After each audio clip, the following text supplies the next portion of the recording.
Vamos mergulhar num conceito que todo mundo acha que conhece bem, o inconsciente.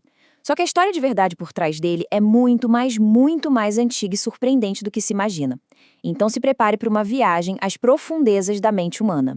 Se alguém perguntar por aí quem é o pai do inconsciente, a resposta na ponta da língua de quase todo mundo vai ser Sigmund Freud, certo? Parece óbvio, mas e se essa resposta não estiver 100% correta? Pois é, a verdade é um pouquinho mais complexa. Freud foi, sem dúvida nenhuma, o grande popularizador da ideia. Ele colocou o inconsciente no centro da psicologia. Só que ele não tirou isso do nada, ele não inventou do zero. Ele foi uma peça fundamental, claro, mas não o inventor.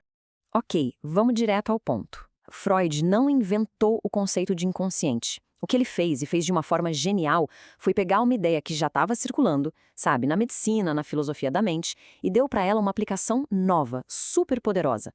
A de que o inconsciente seria a chave para a gente entender os sonhos, os nossos atos falhos, os sintomas neuróticos. Ele basicamente desenhou um mapa desse território que era desconhecido. E para entender de onde essa ideia realmente surgiu, a gente precisa voltar muito no tempo. Não só algumas décadas antes de Freud, não. A gente precisa voltar milhões de anos, lá na própria evolução do cérebro. Pensa no nosso cérebro não como uma coisa só, mas como se fosse um sítio arqueológico, com 3 camadas construídas uma em cima da outra ao longo de eras. É uma verdadeira viagem no tempo dentro do nosso próprio crânio. Bom, a base de tudo é o cérebro reptiliano. Ele é o nosso sistema operacional mais antigo de todos. Ele não para pensar, ele simplesmente reage. A função dele é nos manter vivos, controlando tudo aquilo que a gente faz sem nem perceber. Respirar, o coração batendo, o instinto de pular para trás quando a gente vê um perigo. É pura sobrevivência. Logo acima dele, a gente tem o cérebro mamífero, que também é chamado de sistema límbico. É aqui que nascem as emoções. É por causa dessa camada que a gente sente afeto, que a gente cria laços, se sente parte de um grupo, cuida dos filhotes. É o que nos conecta uns com os outros. E por fim, a camada mais externa, a mais novinha em folha, é o neocórtex. Essa é a nossa grande atualização evolutiva, digamos assim. É aqui que mora o pensamento racional, a linguagem complexa, a capacidade de planejar o futuro e de resolver problemas de um jeito criativo. É a parte que nos faz, bom, distintamente humanos.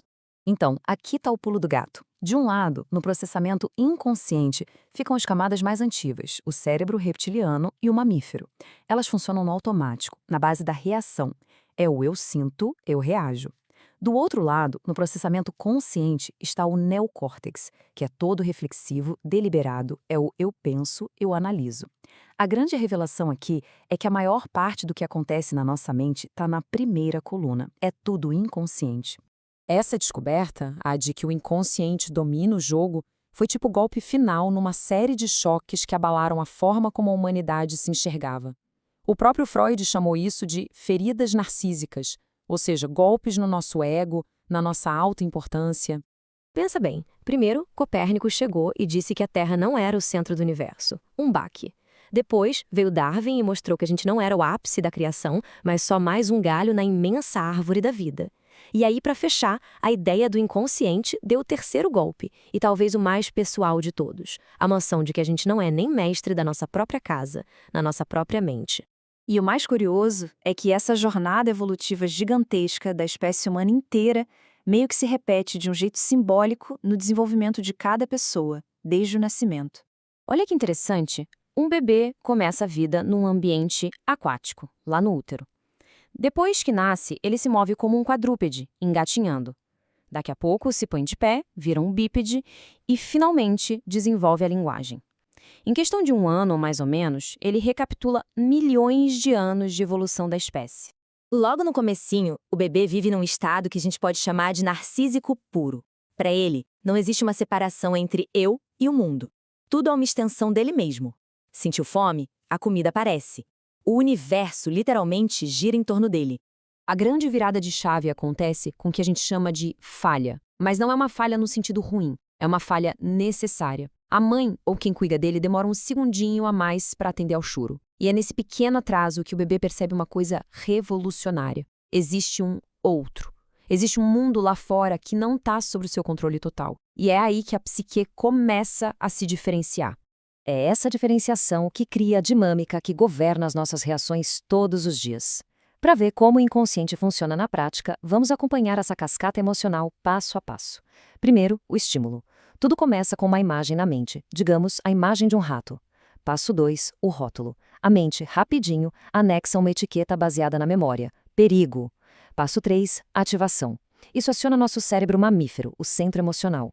Passo 4, a cascata. Uma reação em cadeia começa no corpo, liberando cortisol. E por fim, o passo 5, a resposta. O instinto assume o controle, lutar ou fugir.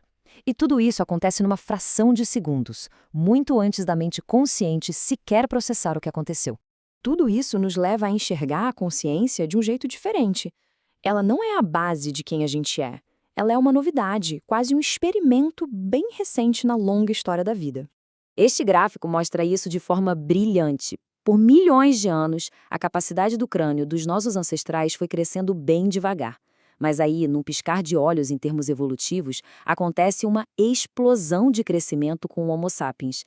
E esse salto gigantesco corresponde justamente ao desenvolvimento do neocórtex, a casinha da nossa consciência. Então, a grande lição que fica é que a nossa mente racional, a nossa consciência, é como se fosse uma fina camada de verniz bem recente sobre um móvel de madeira maciça, vasto e super antigo, que é o nosso sistema inconsciente. E isso nos deixa com uma reflexão final que o Carl Jung capturou de forma perfeita. Se a nossa consciência ainda está em estágio experimental, o que isso diz sobre quem nós realmente somos e sobre o controle que a gente acha que tem sobre a nossa vida? Fica aí uma boa pergunta para se pensar.